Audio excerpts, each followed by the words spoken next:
Today's May 8th, 2007, and I'm Mr. Hardwick, and my 20-some fifth graders hosted the 7th Annual World War II Tribute. It paid honor to World War II veterans and home front heroes. This is, as I said, the 7th year. The veterans arrived from all branches of the service, and it was a way for my students in the classroom to connect in a first-hand experience with the men and women of the 1940s. Most of these men and women are in their middle to late 80s, and World War II veterans are dying at 1,000 a day.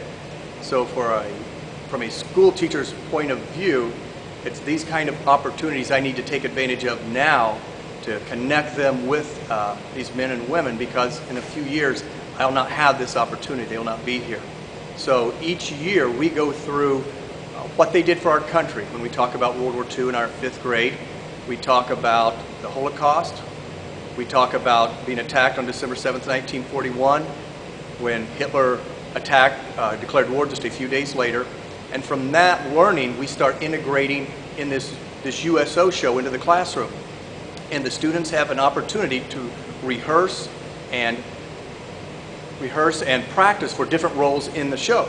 So every kid in here has an opportunity to do something that they want. And if they don't like music or they don't like to act, they may like to draw or write, and we integrate that into the show. So the students' talents help drive the program each year. Myself and the adults, the parent volunteers, we meet as a committee and we help sort of guide how the program's going to be. I have numbers of parents who volunteer their time and monetary resources to help entertain all the veterans. And this helps us show them that we appreciate what they did in that time, the crisis that started in 1941. It allows them to see that they are appreciated. It also allows me to teach my students about character. And we talk about how to shake hands, how to say thank you to someone, how to address them properly, how to escort them down a long hallway. And so it's trying to teach the students that if someday they're in Marsh or a grocery store, they get tired of the older person in front of them, maybe they'll think, this person may have supported our country at a time of war. Mr. Hardwick? Yes. How do you think the veterans feel about what you're doing? From my reactions and experiences, some of the veterans who have come here, we had 48 today, and about 20 of those have been here before in some capacity. One gentleman has been here all 7 years, and in January he contacts me and says, "What's the date, Steve?" And it allows him to once again see the current generation. He's 86 years old. But the feedback we get, starting next Monday, maybe sooner, we'll start getting letters from the veterans, a lost art of saying thank you. And we'll get about 20 letters or so, maybe more, expressing to the children their gratitude and awe of what they did, the kids. Not me, but them.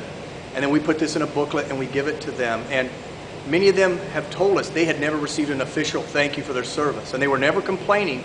They just said, you know, the war was over, the Depression was over, it's time to move on. So it's wonderful for the kids to get that feedback and see that the months and weeks of preparation, of working on their own at home and here at school paid off. And that feeling that I couldn't explain to them months ago, they now understand, because they saw the smiles in the veterans' faces, they saw the tears in their eyes, and afterwards there couldn't be a better gift than to have these men come up to us and express that, because we see that. Wonderful. Well, I was a part of the ceremony today, taking pictures, and I just want to thank you for everything you've done. It was truly amazing. Thank you for your time.